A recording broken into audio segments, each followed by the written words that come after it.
Good evening everyone. Our সংবিধান Indian Polity আমি অসমীয়াত কভাৰ কৰি আছো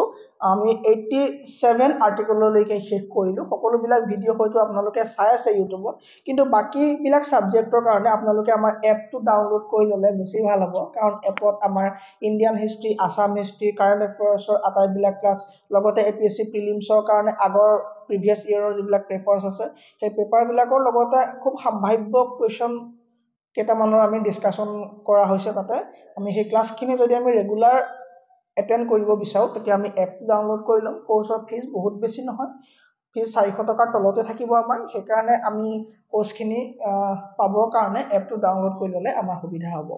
সো আমি কা হৈ আছে আজি যদি বেছিকে কা হয় ক্লাছটো ষ্টপ কৰি দিম হা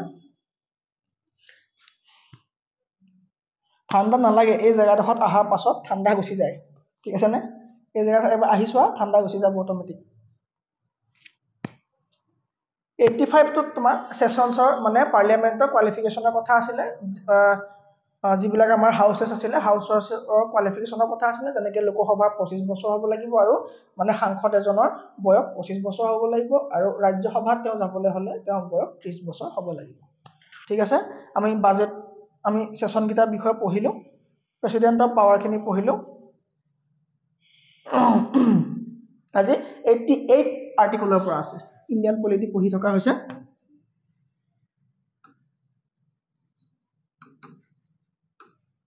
ইণ্ডিয়ান পলিটি পঢ়ি থকা হৈছে আৰু আমি কোত আছো এতিয়া পাৰ্লিয়ামেন্ট পঢ়ি আছো পাৰ্লিয়ামেন্ট পঢ়ি আছো ঠিক আছে আজি আমাৰ আৰ্টিকল নাম্বাৰ 88 ৰ পৰা আছে 88 আৰ্টিকলত কোৱা হৈছে যে মন্ত্ৰীসকল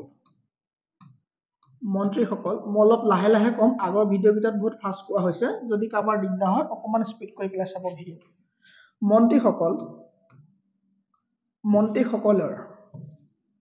মন্ত্ৰীসকলৰ আৰু মহান্যায়বাদী অৰ্থাৎ এটৰ্নি জেনেৰেলৰ অধিকাৰৰ কথা কোৱা হৈছে অধিকাৰ ইন দা কেছ অফ মানে অধিকাৰ কত সংসদ ভৱনত ঠিক আছে কত অধিকাৰ ৰাজ্যসভা আৰু লোকসভা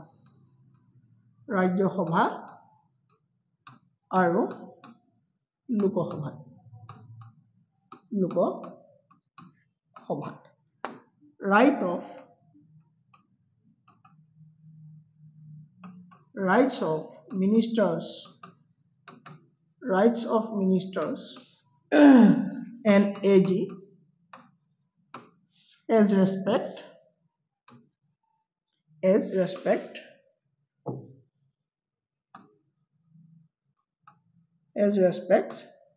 কি হ'ব হাউসেছ ঠিক আছে না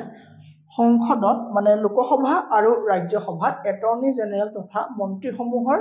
অধিকাৰ কি হ'ব সেই বিষয়ে আমি আৰ্টিকল নাম্বাৰ 88 ত আৰম্ভ কৰিম ঠিক আছে না ওকে আমি লোকসভা আৰু ৰাজ্যসভা আমি সিফালে চাও না এটো পিছতে চাও এটো দিগদাৰ হ'ব আমি সিফালে চাও ঠিক আছে না ওকে দুই এজন এতিয়া আহিবলৈ বাকি আছে ৰেগুলাৰ ষ্টুডেন্ট স্যাৰ 14 তাৰিখে ভ্যালেন্টাইন ডে আৰু সৰস্বতী পূজা একেলগে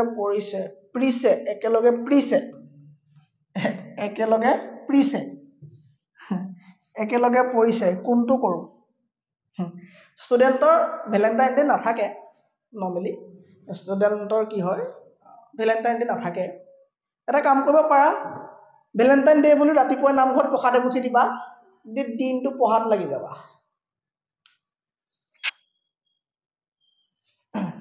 ভ্যালেন্টাইন ডে বুলি ৰাতিপুৱা নামঘৰত পখাতে মুছি দিবা দিবস সৰস্বতী পূজা কৰিব লাগি যাবা কাৰণ তুমিও জানা যে শেষলৈকে তোমাৰ ভ্যালেন্টাইনে কাম দিব নে সৰস্বতীয়ে কাম দিব ওকে সো আমি ইসাম এতিয়া লোকসভা আৰু ৰাজ্যসভা লোকসভা এটো এটা পাৰ্লিয়ামেন্টৰ এটা ঘৰ বুলি ধৰিলে তাত তিনটা ৰুম থাকিব এটা লোকসভা এটা ৰাজ্যসভা আৰু এটা প্ৰেসিডেন্টৰ ৰুম থাকিব ঠিক আছে নে এতিয়া আমাৰ কৈছে যে এটৰ্নি জেনেৰেল মানে এজি আৰু মিনিষ্টাৰ্ছ আৰু মিনিষ্টাৰ্ছৰ এজি আৰু মিনিষ্টাৰ্ছৰ কি হ'ব এজি আৰু মিনিষ্টাৰ্ছৰ লোকসভা আৰু ৰাজ্যসভাত পোৱা অধিকাৰ কি হ'ব এতিয়া কথাটো হ'ল সংবিধানৰ মতে মিনিষ্টাৰ্ছ সকলোবিলাক মিনিষ্টাৰ্ছ লোকসভাত বহিব তেওঁ হ'ব পাৰে ৰাজ্যসভাৰ সাংসদ বা ৰাজ্যসভাৰ মেম্বাৰ যদি তেওঁ মিনিষ্টাৰ্ছ তেওঁলোকে ক'ত বহিব লোকসভাত বহিব তাৰমানে অল মেম্বাৰ্ছ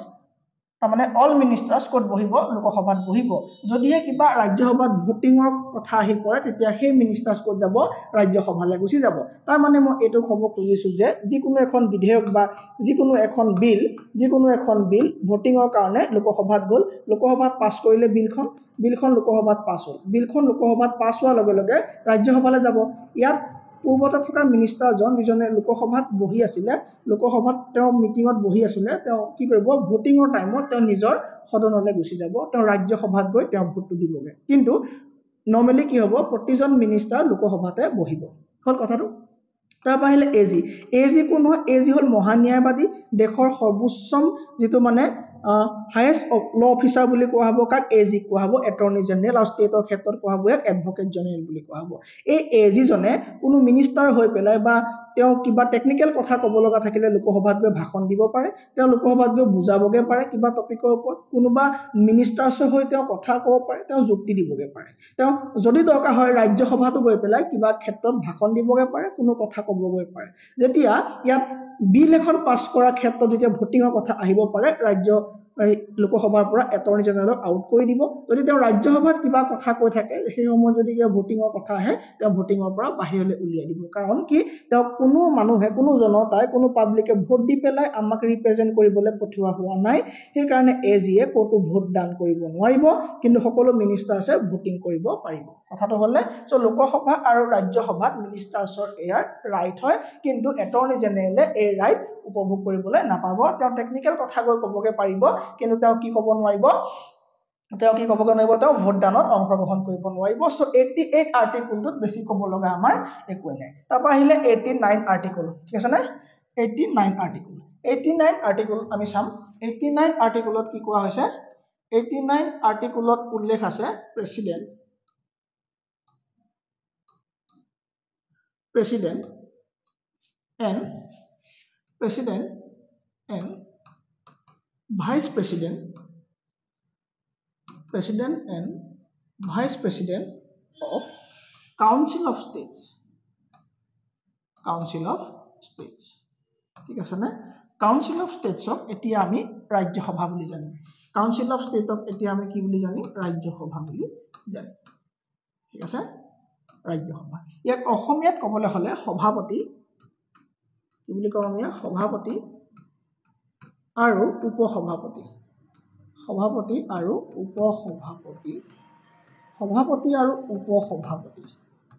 কোৰ ৰাজ্যসভাৰ সভাপতি ৰাজ্যসভাটো আগত লিখি ল'ব লাগিছিল ন ৰাজ্যসভাৰ সভাপতি আৰু উপসভাপতি ঠিক আছে আমি এতিয়া ৰাজ্যসভাৰ বিষয়ে অলপ পঢ়িম আমি সকলোৱে জানো এটা বিল্ডিং যেটো লোকসভা থাকে আৰু যেটো ৰাজ্যসভা থাকে ৰাজ্যসভাৰ সদস্য সংখ্যা 245 জন আৰু লোকসভাৰ সদস্য সংখ্যা 545 জন ঠিক আছে নে লোকসভাত 545 জন ৰাজ্যসভাত 245 জন সদস্য সকল এতিয়া কোৱা হৈছে যে ৰাজ্যসভাৰ সভাপতি থাকিব আৰু উপসভাপতি থাকিব তাৰ মানে কি ৰাজ্যসভা কি হ'ব আমি আগতে পঢ়িছিলো আমি ইয়াৰ আগৰ ক্লাছটোত পঢ়িছিলো যে ৰাষ্ট্ৰপতিয়ে কি কৰিব পাৰে ৰাষ্ট্ৰপতিয়ে সভাখন আৰম্ভণি কৰিব পাৰে হি ক্যান সামান পঠিয়াব পাৰে প্ৰতিজন সাংসদলৈ সামান পঠিয়াই পেলাই মিটিংলৈ মানে অধিৱেশনলৈ মাতিব পাৰে মানে প্ৰতিটো সেশনলৈ মাতিব পাৰে তেওঁ সামানখন প্ৰৰোগেট কৰিব পাৰে তেওঁ নাইকিয়া কৰিব পাৰে আৰু তেওঁ ডিজলিউশন কৰিব পাৰে ডিজলিউশন কৰিব পাৰে মানে ভংগ কৰিব পাৰে লোকসভা ভংগ কৰিব পাৰে ৰাজ্যসভাটো ভংগ নহয় কেতিয়াও মানে লোকসভা ভংগ কৰিব পাৰে লোকসভা ভংগ কেতিয়া হ'ব যেতিয়া সংখ্যাগৰিষ্ঠতা কোনো এটা পাৰ্টিৰ হাতত নাথাকিব 273 খন আসন যেতিয়া কোনো এটা পাৰ্টিৰ হাতত নাথাকিব ধৰি লোৱা প্ৰথমে 273 জন আছিল 2-3 জন মন্ত্ৰীয়ে তেওঁ সেই পাৰ্টিটোৰ পৰা বয়কট কৰিলে তেতিয়া এই কি হ'ব সংখ্যাগৰিষ্ঠতা নাম্বাৰটো কমি আহিব আৰু সংখ্যাগৰিষ্ঠতা নোহোৱাৰ লগে লগে সেই পাৰ্টিটোৰ হাতত সংখ্যাগৰিষ্ঠতা নাথাকিব আৰু সংখ্যাগৰিষ্ঠতা থকা দলটোৰ নেতাজনকহে ৰাষ্ট্ৰপতিয়ে প্ৰেসিডেন্ট এই ৰাষ্ট্ৰপতিয়ে প্ৰাইম মিনিষ্টাৰ হিচাপে নিযুক্তি দিয়ে যদি সংখ্যাগৰিষ্ঠ নাথাকে সেই পাৰ্টিটোৱে চৰকাৰ গঠন কৰিব নোৱাৰিব তেতিয়া প্ৰেচিডেণ্টে 30 দিন সময় দিব 30 ডেজ সময় দিব আৰু কোৱা হ'ব যে 30 ডেজৰ ভিতৰত আপোনালোকে মিত্ৰজোঁটৰ চৰকাৰ গঠন কৰক মানে আপোনালোকে বেলেগ দলৰ পৰা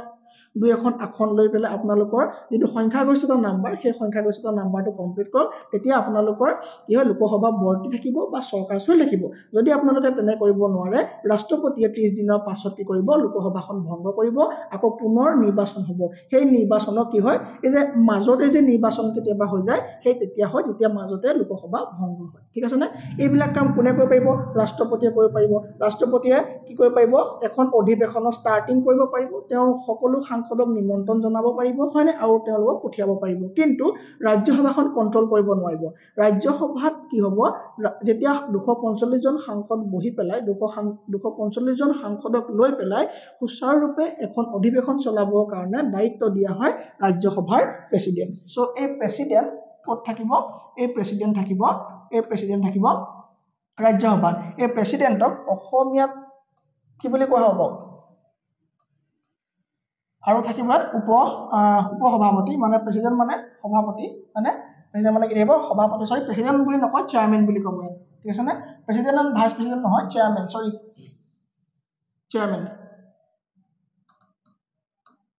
চেয়াৰমেন এণ্ড ভাইচ চেয়াৰমেন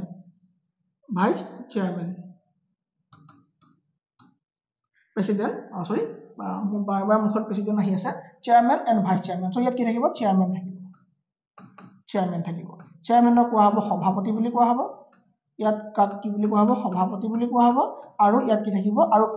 এই চেয়াৰমেনজন কি হ'ব আমাৰ ভাৰতৰ কি হ'ব চেয়াৰমেনজন ভাৰতৰ কি হ'ব ভাৰতৰ আমাৰ ভাইচ প্ৰেচিডেণ্টজনে কি হয় ভাৰতৰ ভাইচ প্ৰেচিডেণ্টজনে কি হয় যিজন আমাৰ ভাইচ প্ৰেচিডেণ্ট হয় সেই ভাইচ প্ৰেচিডেণ্টজনকে কি বুলি কোৱা হয় ৰাজ্যসভাৰ সভাপতি হিচাপে নিযুক্তি দিয়া হয় তাৰ মানে এই ৰাজ্যসভাৰ যিজন মুখ্যতঃ যিজনে ৰান কৰিব গোটেই প্ৰগ্ৰেমটো গোটেই মিটিংখন যিজনে ৰান কৰিব সেইজন ৰাজ্যসভাৰ সাংসদ সকলৰ ভিতৰৰ পৰা নিযুক্তি নহয় তেওঁ এজন বাহিৰা মানুহ যিজন ভাইচ প্ৰেচিডেণ্ট হ'ব সেইজনে সভাপতি কামবিলাক কৰিব ধৰি লোৱা যদি আমাৰ এই সভাপতিজন কোন হয় আমাৰ ভাইচ প্ৰেচিডেণ্ট ঠিক আছে দেশৰ যদি প্ৰেচিডেণ্টৰ কেনেবাকে আকস্মিক বিয়োগ তথা যিকোনো কাৰণত যদি আমাৰ ভাৰতৰ ৰাষ্ট্ৰপতি পদটো খালী হয় তেতিয়া কি হ'ব তেতিয়া আমাৰ এই প্ৰেচিডেণ্টজনে এই পষ্টটো এৰি পেলাই গুচি যাব লাগিব তেওঁ কি কৰিব লাগিব এই পষ্টটো এৰি গুচি যাব লাগিব তেওঁ ৰাজ্যসভাৰ সভাপতিত্বত থকা পষ্টটো এৰি ক'ত যাব লাগিব তেওঁ প্ৰেচিডেণ্টৰ তাত গুচি যাব লাগিব তেতিয়া পদটো খালী হৈ যাব সো এই পদটো খালী হোৱাৰ লগে লগে এই ৰাজ্যসভাৰ 245 জনৰ ভিতৰৰ পৰা যিকোনো এজনক যিকোনো সংখ্যা মানে যিকোনো বয়সস্থ এজনক যাৰ ইয়াত বহুত দিন আছে বহুত এক্সপেৰিয়েন্স আছে তেনেকুৱা এজন মানুহক এই দায়িত্ব দিয়া হ'ব এজ এ ভাইচ প্ৰেচিডেণ্ট হিচাপে আৰু তেওঁ সেই সময়ত ভাইচ প্ৰেচিডেণ্টৰ অৱস্থাত তেওঁ মানে প্ৰদেনৰ শক্তি তেওঁ সকলোবিলাক শক্তি তেওঁৰ ওচৰত থাকিব যি কেনেকুৱা ধৰণৰ শক্তি থাকিব পাৰে পিছলৈ আলোচনা কৰিম মুঠৰ ওপৰত এই ৰাজ্যসভাৰ যদি কিবা ডিসিশন ল'ব লগা হয় তেওঁই ল'ব যদি কোনোবা সাংসদে যদি অসহ্যমূলক আচৰণ কৰে তেওঁ ওপৰত বিহিত ব্যৱস্থা গ্ৰহণ কৰিব পাৰিব স্থগিত ৰাখিব পাৰিব সভা এই সকলোবিলাক কাম ভাইচ প্ৰেচিডেণ্টজনৰ হাতত থাকিব সৰি ভাইচ প্ৰেচিডেণ্ট মানে যোন চেয়াৰমেন আছিলে তো ইয়াত কি ৰখা হ'ব ভাইচ চেয়াৰমেন এজন ৰখা হ'ব ভাইচ চেয়াৰমেন এজন ৰখা হ'ব একো দিগদাৰ পোৱা নাই নহয় চাগে মানে একো দিগদাৰ পোৱা নাই তো মই কি ক'লো যে চেয়াৰমেনৰ অনুপস্থিতিত কি হ'ব ভাইচ চেয়াৰমেনে কাম কৰিব তাৰমানে দুজন থাকিব মানে so vice chairman and vice chairman of council of ষ্টেটক এতিয়া ৰাজ্যসভা বুলি কোৱা হয় এই ভাইচ চেয়াৰমেনজন এই 245 জন সাংসদৰ পৰা যিকোনো এজন হ'ব কিন্তু চেয়াৰমেনজন আমাৰ ভাৰতৰ ভাইচ প্ৰেচিডেণ্ট হ'ব সো একো দিগদাৰ নাই ইয়াত যদি কিবা সিদ্ধান্ত ডিসিশন ল'ব লগা হয় সকলোবিলাক কাৰ ওপৰত থাকিব এই চেয়াৰমেনজনৰ ওপৰত থাকিব ঠিক আছে নে সভা ভংগ কৰাৰ আৰু সভা আৰম্ভণি কৰাৰ অধিকাৰ প্ৰেচিডেণ্টৰ থাকিব মানে ভাৰতৰ ৰাষ্ট্ৰপতি থাকিব তাৰ মাজত যদি স্থগিত কৰিব লগা হয় কোনো সাংসদৰ বিৰুদ্ধে যদি কিবা ব্যৱস্থা গ্ৰহণ কৰিব লগা হয় সেই বিষয়ে কোনে দায়িত্ব ল'ব সেয়া থাকিব আমাৰ চেয়াৰমেনৰ দায়িত্ব থাকিব এই কথাখিনি আমাৰ কোনটো আৰ্টিকলত উল্লেখ আছে এইখিনি কথা আমাৰ 89 নম্বৰ আৰ্টিকলত উল্লেখ আছে ঠিক আছে নে এই দিদাপনে আমি 90 আৰু 91 92 পঢ়াৰ আগতে একেলগে আমি লোকসভা আৰু ৰাজ্যসভা দুইখনৰ কথা পঢ়ি লওঁ ঠিক আছে নে 93 নম্বৰ আৰ্টিকললৈ আমি জপিয়াই দিছো কাৰণ জপিয়াই দিয়া কাৰণটো হ'ল ইয়াত আমাৰ কি হয় আমাৰ স্পিকাৰ কথা আছে কাৰ স্পিকাৰ লোকসভাৰ speaker and deputy speaker and deputy speaker কৰ লোকসভাৰ ঠিক আছে নে এই আমি ৰাজ্যসভা যিহেতু শেষ কৰিলো চেয়াৰমেন আৰু ভাইচ চেয়াৰমেনৰ বিষয়ে সো আমি লোকসভাৰো স্পীকাৰ আৰু ডেপুটি স্পীকাৰৰ বিষয়ে পঢ়িলো একেবাৰে তাৰ পৰা আমি তাৰ পাছৰ বা আগৰ আৰ্টিকল গিটালে আমি যাম সো লোকসভাটো কি হ'ব এই 545 জনৰ ভিতৰৰ পৰা এজনক কি কৰা হ'ব তেওঁ এজনক কি কৰা হ'ব স্পীকাৰ হিচাপে নিযুক্তি দিয়া হ'ব তেওঁ শপত গ্ৰহণ হ'ব ঠিক আছে নে তেওঁ শপত গ্ৰহণ হ'ব তেওঁ এই গোটেই কেইখনৰ মাজৰ পৰা গোটেই সদস্যৰ মাজৰ পৰা প্ৰেসিডেন্টে এজন প্ৰটেম বুলি এজন কি কৰিব লাইভ হৈছে নহয় আচ্ছা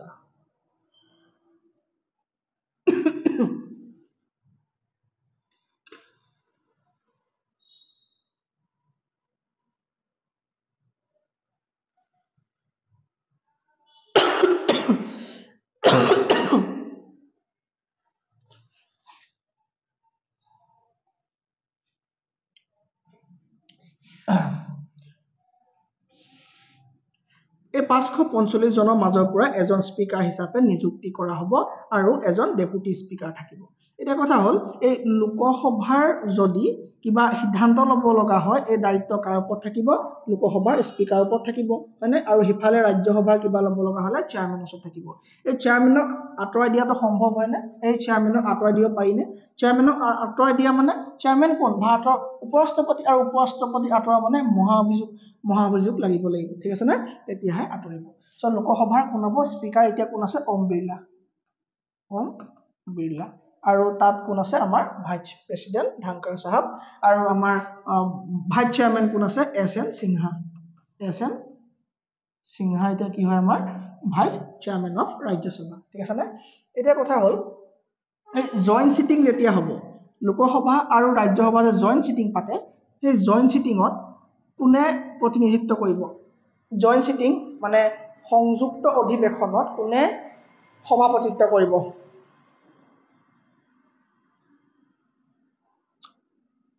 কোৱাচোন জয়েন্ট সিটিংৰ ক্ষেত্ৰত কোনে সভাপতিত্ব কৰিব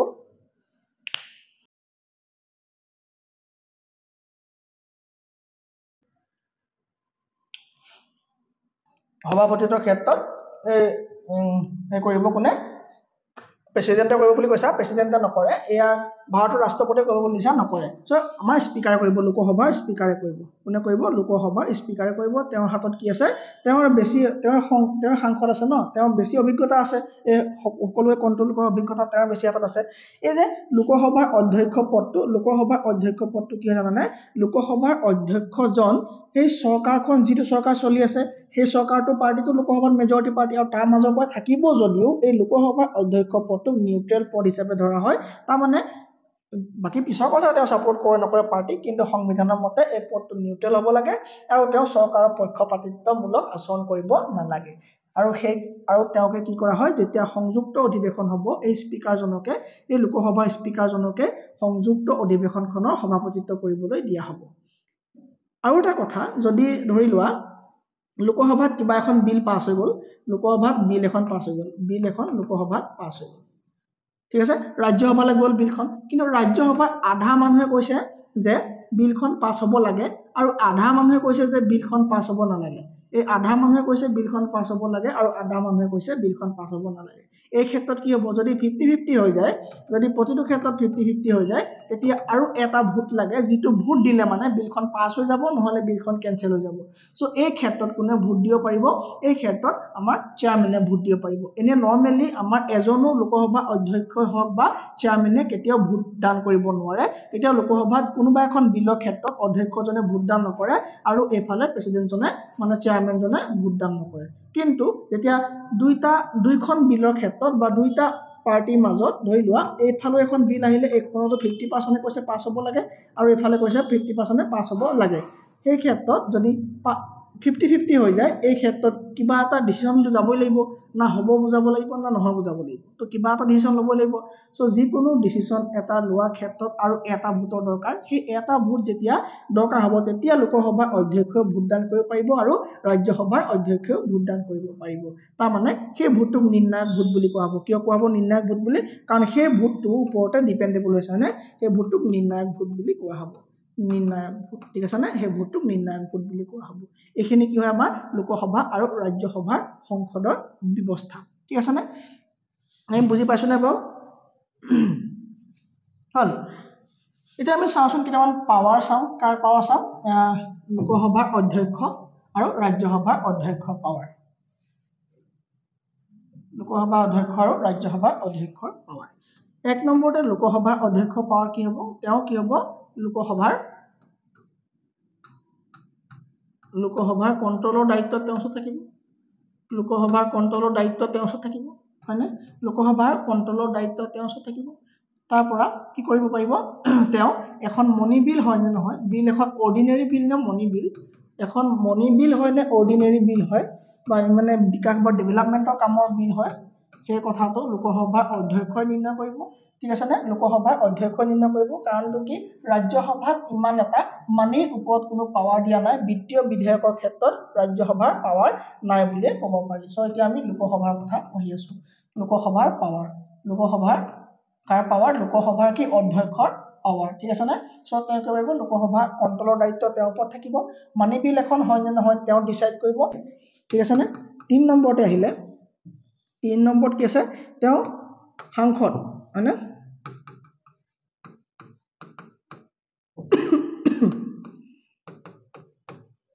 সাংসদে তেওঁৰ বিনা অনুমতিত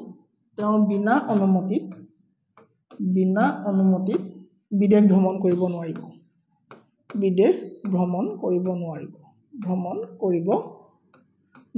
কিয় ক'লে এনেকে যদি অধিৱেশনবোৰ হৈ থাকে আমাৰ কাৰণ সেশনবিলাক হৈ থাকে আমাৰ ছমাহৰ মাজত গেপ নোহোৱাকে আমাৰ অধিৱেশনবোৰ হৈ থাকে হয়নে সেই কাৰণে যদি কোনোবা সাংসদে তেওঁ কাৰ্য এৰি পেলাই যদি বিদেশ ভ্ৰমণলৈ গুচি যায় কি হ'ব তেতিয়া তেওঁ এই সাংসদত উপস্থিত থাকিব নোৱাৰিব আৰু বিৰোধীয়ে প্ৰশ্ন সুধিব নোৱাৰাৰ লগে লগে তেওঁ জবাবদিহি নহ'ব আৰু জবাবদিহি নোহোৱাৰ লগে লগে তেওঁ স্বেচ্ছাচাৰীমূলক কাম কৰিবলৈ আৰম্ভ কৰিব সেইকাৰণে সাংসদে লোকসভাৰ অধ্যক্ষৰ বিনা অনুমতিত বিদেশ ভ্ৰমণ কৰিব নোৱাৰিব 60 দিনলৈকে যদি অধ্যক্ষৰ বিনা অনুমতিত তেওঁ বাহিৰত থাকে তেতিয়া তেওঁ সাংসদৰ সদস্যতা কেনসেল কৰি দিব কোনে কৰিব পাৰিব এইটো পাৱাৰ কাৰ থাকিব এই পাৱাৰ লোকসভাৰ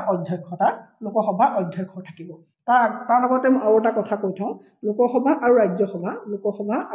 ৰাজ্যসভা দেখিছেনে আমাৰ লোকসভা আৰু ৰাজ্যসভা কিমান দীঘলীয়া টপিক পাৰ্ট 5 টো আমাৰ বহুত দীঘলীয়া পাৰ্ট 5 টো আমি যদি ভালকে বুজি নলওঁ পাৰ্ট 6 বুজোতে আমাৰ বহুত দিগদাৰ হ'ব সো পাৰ্ট 5 আমি যিমান পাৰো মন দি পঢ়িবলৈ চেষ্টা কৰিম ঠিক আছে নে ওকে এই ৰাজ্যসভাৰ মানে এই ৰাজ্যসভাৰ যিজন আমাৰ চেয়াৰম্যান থাকিব এজন তেওঁ অধ্যক্ষ কৰিব আৰু লোকসভাৰ কোন থাকিব লোকসভাৰ থাকিব আমাৰ স্পিকাৰ থাকিব এখন সভা হ'বনে নহয় হেতু ডিসিশনো ল'ব চেয়াৰম্যান জনে ধৰি লোৱা আজি ৰাজ্যসভাত আজি বতৰ বেয়া কাৰোবাৰ গেছৰ প্ৰবলেম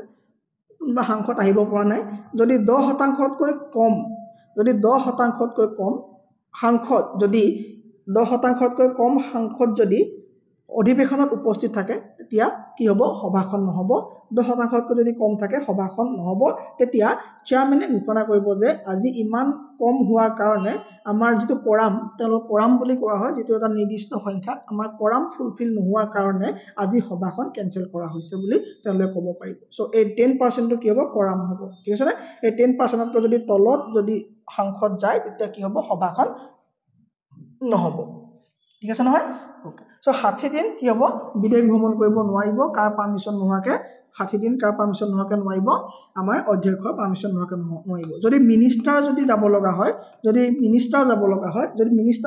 হয় তেতিয়া তেওঁ প্ৰেসিডেন্টৰ পাৰমিশন ল'ব লাগিব যদি মিনিষ্টাৰ যাব লগা হয় তাৰ প্ৰেসিডেন্টক আগতীয়াকৈ কৈ থৈ যাব লাগিব ঠিক আছে নে এইখিনি হ'ল আমাৰ লোকসভাৰ অধ্যক্ষৰ শক্তি তেনেকৈ ৰাজ্যসভাৰ অধ্যক্ষৰ শক্তিও আছে তেওঁ কৰিব পাৰিব তেওঁ যি সময় অধ্যক্ষতাত থাকিব তেওঁ নুহুদাকে একো কৰিব নোৱাৰিব তেওঁ ডিসিশন ল'ব পাৰিব এতিয়া তোমালোকে সুধিব পাৰা যে স্পিকাৰে যদি ৰেজিগনেশ্যন দিব লগা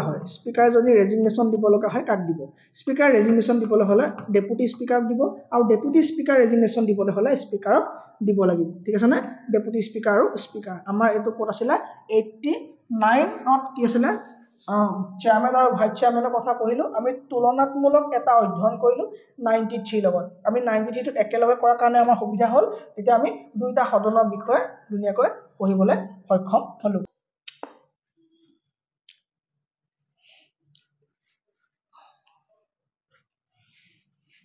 আৰু কিবা কাৰোবাৰ সুধিব লগা আছে নেকি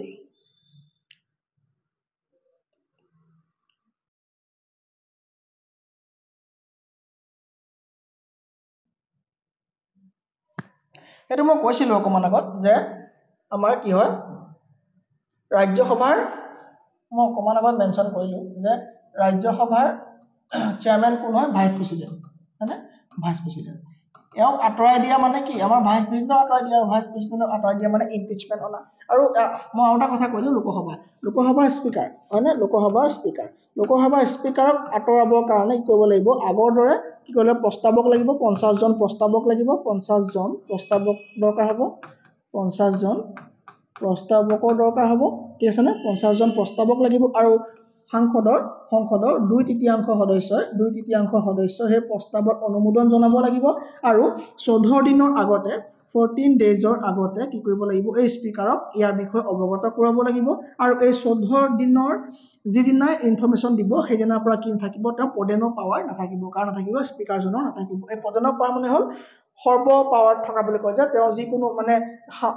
সাংসদসকলৰ ওপৰত বা ধৰি লোৱা সংসদত থকা অৱস্থাত লোকসভাত থকা অৱস্থাত যি পাৱাৰ এপ্লাই কৰিব তেওঁহে এপ্লাই কৰিব পাৰিব ঠিক আছে নে এই মেম্বাৰসকলে যে প্ৰশ্ন কৰে যে বিৰোধী দলবিলাকে যে প্ৰশ্ন কৰে যে আমাৰ শিক্ষাৰ ক্ষেত্ৰত কিয় আগবঢ়া নাই কেলে স্কুল নাই আমাৰ ইয়াত কিয় টেকনিকেল এখন স্কুল নাই বা কিবা এটা নাই আমাৰ ইয়াত কেলে এটা জিলা ভিত্তিক ডাঙৰ পুথিভঁৰাল নাই তেনেকুৱা প্ৰশ্নবিলাক লৈ যেতিয়া সংসদত যেতিয়া আলোচনা হ'ব সেই মেম্বাৰবিলাকে সেই বিৰোধী পাৰ্টিবিলাকে তাক প্ৰশ্ন সুধিব জানানে সেই প্ৰশ্নবিলাক সুধিব ডাইৰেক্ট স্পীকাৰ ঠিক আছে তেওঁ কোনো ধৰণৰ এমপি বা মিনিষ্টাৰক নুসুধে তেওঁলোকে কাক দি প্ৰশ্নটো সুধিব স্পীকাৰ সুধিব আৰু স্পীকাৰেহে ক'ব যে মাননীয় সেই